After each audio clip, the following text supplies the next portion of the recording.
réponse qu'on peut donner aux questions de l'existence. Alors peut-être 10 000 $, ça ne serait pas le top niveau non plus, peut-être 1 million.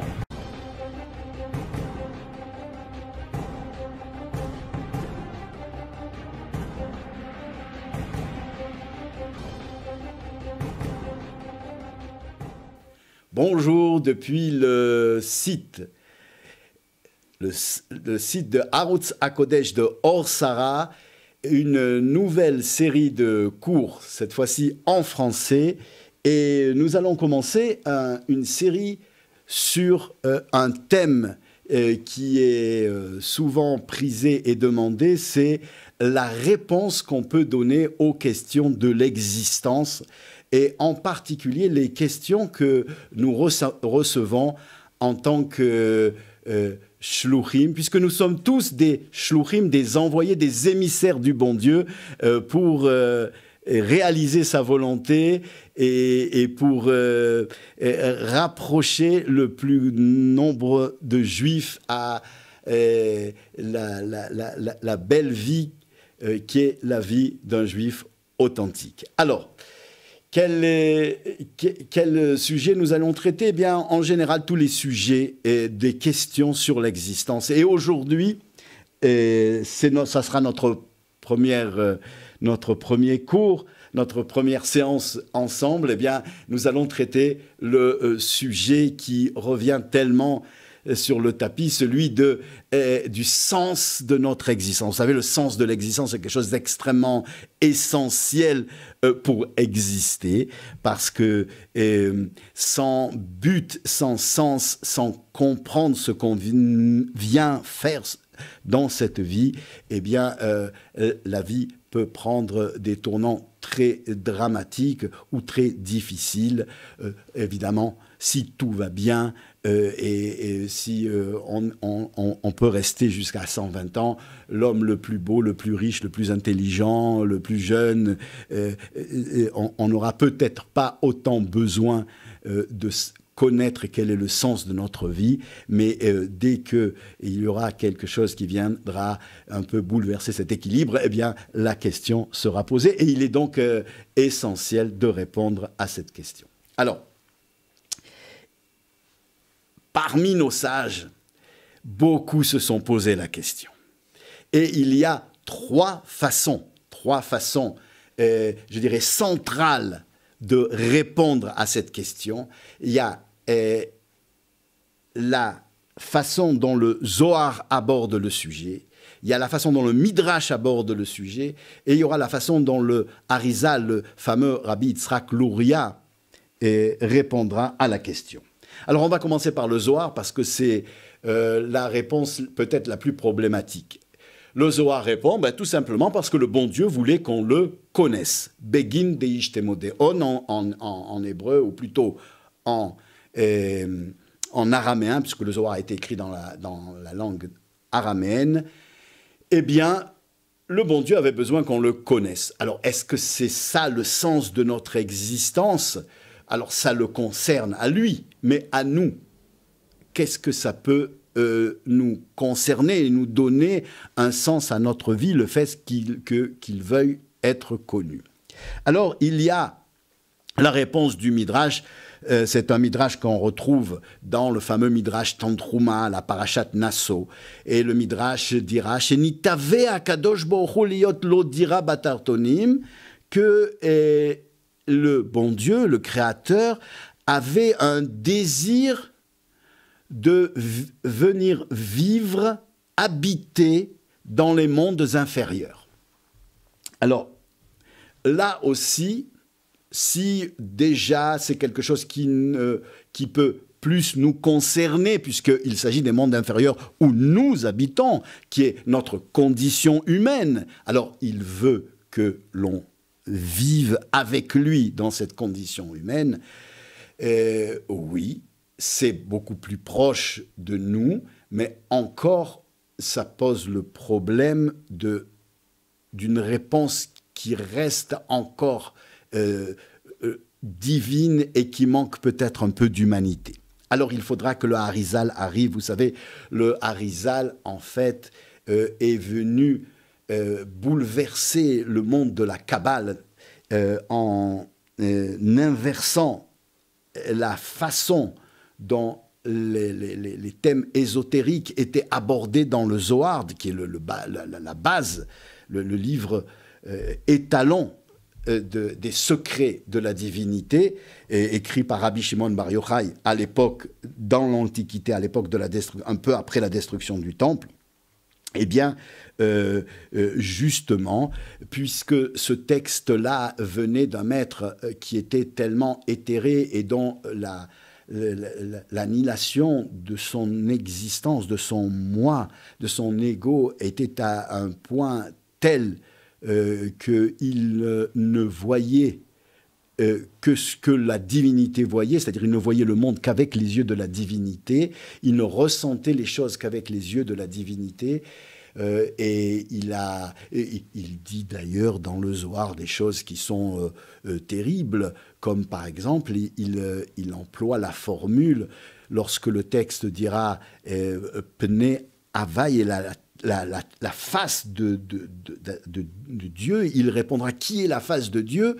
Darashbi, c'est Rabbi Shimon Bar Yochai. Il était à un niveau d'annihilation de son ego tel qu'il voyait tout avec les yeux de la divinité. Et donc, il nous a décrit les choses telles qu'elles sont vues d'en haut. Il fallait quelqu'un qui vienne révolutionner cette façon de voir pour que la Kabbalah soit à portée de l'homme, qui la définisse, qui définisse ses secrets vus d'en bas. Et ce fut la réincarnation de l'âme de Rabbi Shimon Bar Yochai, quelques centaines, de nombreuses centaines d'années après, lorsque en 1530, vers les années 1530-35, est venu éclairer le monde, le fameux Rabbi Yitzhak Luria, qui est donc la réincarnation, le Gilgul de Rabbi Shimon Bar Yochai, et lui dira la même chose vue d'en bas, et vous allez voir qu'à ce moment-là, oui, ça prend forme de sens de la vie. Il dit que le bon Dieu est le summum du bien. Il est le Tachlit Atov, c'est ce que on peut définir comme le top niveau du bien dans le monde. Eh bien, la nature du bien, Teva Hatov Lehetiv, la nature du bien est de profuser ce bien, de donner ce bien, d'amener ce bien à qui? Il est tout seul, avant la création du monde. Il faut donc impérativement inventer un partenaire. Et que ce partenaire soit dans le besoin, c'est-à-dire qu'il soit en mesure de recevoir et de goûter ce bien qu'il puisse lui faire. Donc, il va inventer le peuple juif.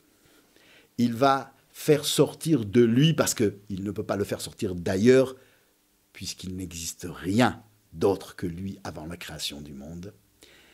Il va faire sortir du fond de son existence à lui quelque chose de très intime et très profond. C'est les âmes des Juifs qui viendront animer le corps du peuple juif durant toutes les générations jusqu'à la fin des temps. C'est le partenaire, c'est le second, c'est autrui à qui il va donner quoi? Que peut-il donner? Quelque chose de bon, puisque c'est la nature du bien de faire du bien. Comment peut-il nous faire du bien? Alors, j'ai pensé que peut-être s'il donnait 10 000 $ à chacun, ça serait agréable. Et puis j'ai pensé que peut-être on pourrait dire non, mais quand même, il est le summum, d'après le Harizal, le summum du bien, le top niveau du bien. Donc 1 000 $, ce n'est pas le top niveau, il pourrait nous donner un peu plus, peut-être 2 000 $. Ah, ça serait bien. Ah non, mais ça ne serait pas le top niveau. Alors peut-être 10 000 $, ça ne serait pas le top niveau non plus. Peut-être 1 million. Non, il y aurait mieux, 2 millions. Ah non, mais il y aurait mieux 4 millions, etc., etc. Donc en fait, il pourrait nous donner toujours et toujours plus, il y aurait toujours plus, jusqu'à ce que on arrive au summum du bien. Quel est le summum? Quel est le top niveau du bien? Quelle est la chose qu'il pourrait nous donner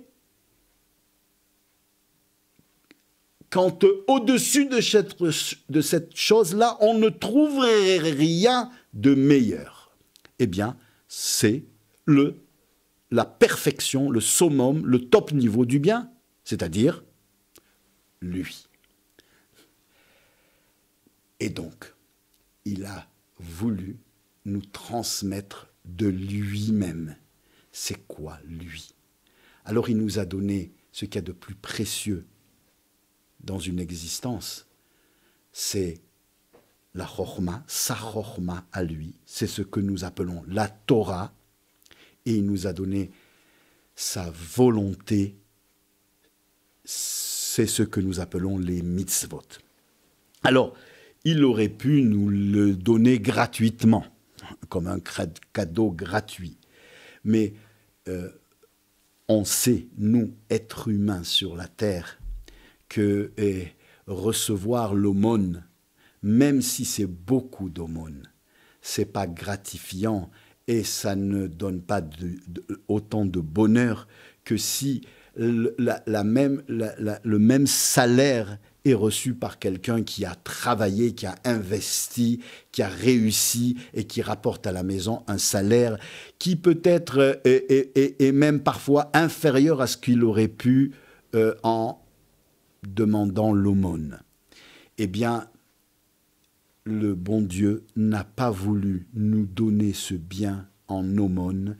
Il a voulu que ça soit le fruit de notre travail, qu'on conçoive de l'effort pour l'obtenir, afin que notre vie ait un véritable sens, celui de recevoir ce qu'il y a de meilleur au monde, parce qu'il est par nature que ce qu'il y a de meilleur au monde profuse ce bien en question.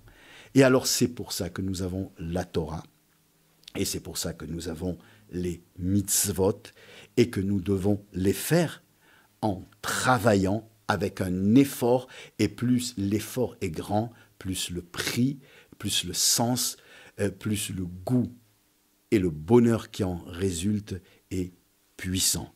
Vous savez, regardez dans la nature, il y a des animaux comme par exemple le cerf.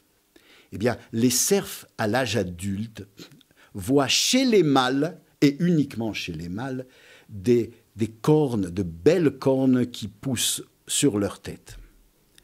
Eh bien, il aurait pu faire de la même manière, le bon Dieu qui a créé cette merveille chez le cerf, que chez les enfants juifs, à l'âge de 13 ans, où ils deviennent des adultes, leur poussent sur le front des merveilleux téphilines et sur le bras aussi, rien que chez les mâles, pas chez les femelles. Non, il n'a pas fait.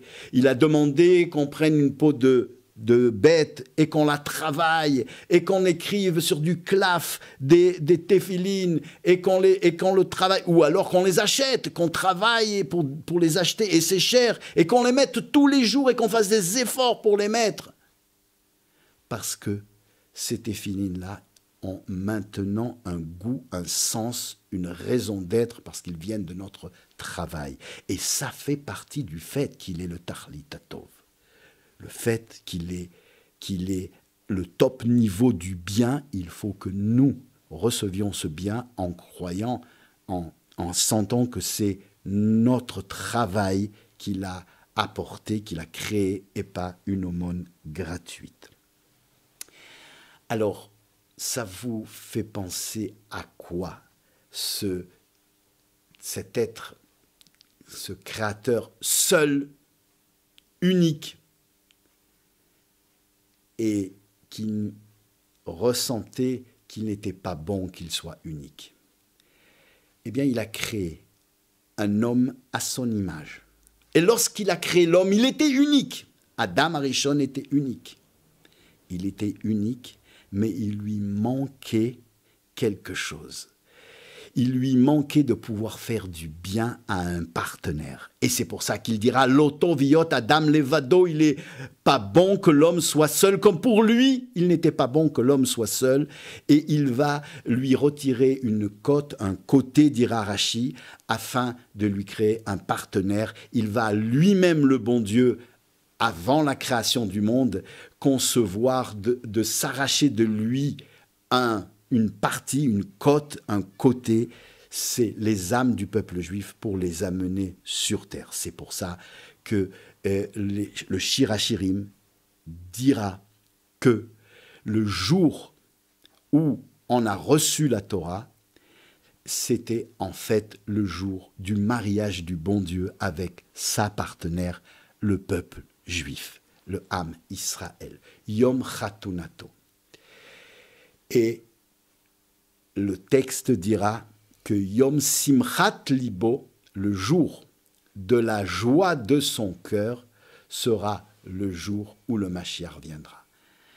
Toutes ces choses-là font le sens de notre vie, mais doivent être cachées pour justement que ce travail soit que ce résultat soit le fruit d'un travail dans l'obscurité et pas d'une aumône gratuite.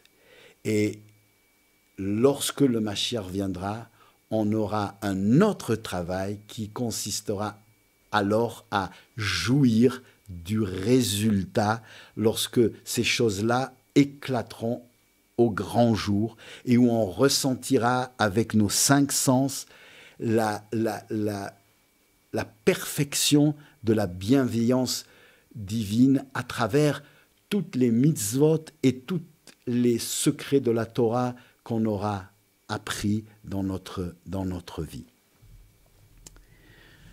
Que ce soit le plus rapidement possible, que grâce à ce sens de la vie tel qu'on l'a compris aujourd'hui, eh bien, on puisse rapidement recevoir le Mashiach Tzidkenu pour pouvoir jouir du fruit de ce travail, que ce soit le plus concrètement possible dans la joie et la santé. Amen.